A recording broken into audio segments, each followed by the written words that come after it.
Welcome to the Today in History channel. In today's video we will talk about the day, February 3, 1468, Johannes Gutenberg dies. The invention of the press with movable metallic characters, the work of the German Johannes Gutenberg, divided the history of culture into before and after its advent. The use of the press made it possible to publish print runs of multiple copies of books, which expanded access to written knowledge and spurred transcendental changes in politics, religion, and the arts. The typographical procedure devised by Gutenberg perfected previous techniques.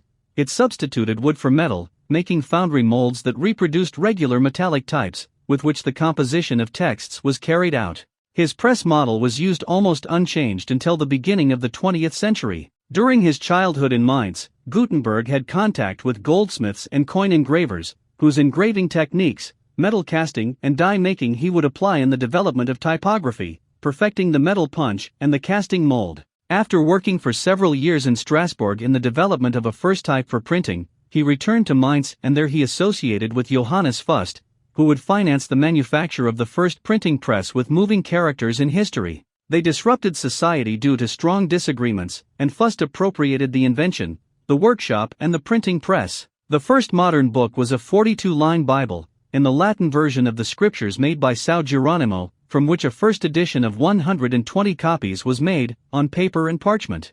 Gutenberg managed to remake his workshop and continued printing books until his death, February 3, 1468. The invention of the press had an enormous impact, comparable only to what we are experiencing in our time with the generalization of information technology. The production of books during the first 50 years after Gutenberg's invention outnumbered that of the preceding 1,000 years, which brought about an authentic revolution in culture. Written knowledge ceased to be the heritage of an elite and extended to broad sections of the population. Writing replaced oral tradition as a way of transmitting knowledge, and printed publications, such as books or newspapers, increased their reach. Did you like the video? In the description you will find the blog link with the full article. Give an incentive by subscribing to the channel, liking, commenting, and sharing with your friends. Hugs. Until the next.